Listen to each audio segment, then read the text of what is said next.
再返嚟新聞時間，膝關節退化咧，一般都係老人家先會有，但近年多咗中年人關節痛去揾醫生。醫生相信有部分人可能係同過量運動有關。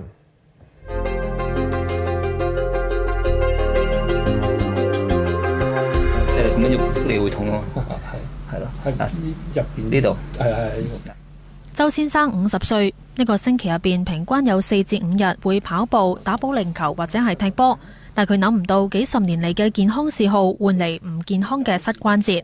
即係我諗早半年到啦，咁你已經開始，但係如果打保齡打2盤波，就已經開始，咦唔得咯，痛咯，開始要支定啦，要行出嚟啦咁樣咯。好痛我都試過嚇，有一次我試過真係好痛，落樓梯話壓住。咁其實嗰陣時我都有睇醫生，醫生就話因為我膝頭哥痛，咁其實咧我就會就住嚟落，咁就變咗啲力咧壓晒落另外一隻腳嘅腳踭度，所以令到另外一隻腳踭又會好痛。退化性關節炎係骨頭間嘅軟骨磨損，失去緩衝作用，關節活動嘅時候就會痛。年紀大係其中一個高危因素。亦都有研究話，曾經十字韌帶受傷嘅人，有一半人喺10至15年間會出現膝部退化性關節炎。如果曾經十字韌帶再加埋半月板受傷，10至15年間退化嘅機會高達80%。有醫生話，近年多咗人注重健康，勤做運動，多咗40、50歲人士有退化性關節炎求醫，咁相信可能係同過量運動有關。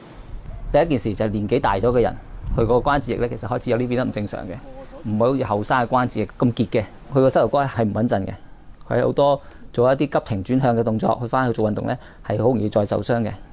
咁佢受傷咗嘅情況之下，佢嘅情況咪好似個退化關節咁咯，佢冇咗軟骨咯。膝關節退化通常都係雙腳嘅內側發生㗎。嗱，如果拍埋隻腳咁，發現咧雙腳兩個膝頭哥中間嘅空間越嚟越闊嘅話咧，咁就代表係因為有軟骨磨蝕而令到重心轉移咗。照 X 光咧就可以清楚咁判斷得到究竟係咪有關節退化。無線電視記者鄭瑞文報導。聽醫生咁講之後咧，會唔會唔做運動又唔係，唔做又唔係咧？嗱，説話就唔可以咁講啦。咁咧運動梗係做好過唔做噶啦。喺骨科醫生嘅角度嚟講，關鍵係點樣去做，同埋做適當運動。例如咧，要首先控制體重，減輕關節嘅負荷。而年紀開始大啦，就要減少啲碰撞性運動。踩單車同埋游水咧，會係啲比較好嘅選擇。坊間都聽到有啲健骨嘅保健產品啊，食咗係咪真係唔會關節痛嘅咧？嗱，其實坊間都真係唔少人咧會買一啲嘅葡萄糖胺嚟食㗎，聲稱咧可以修補關節軟骨。不過有藥劑師就話咧，最新嘅研究係顯示食葡萄糖胺嘅效用其實同止痛藥係差唔多嘅啫，都可以止痛。不過咧就冇證據顯示係可以修補軟骨關節。好，唔該。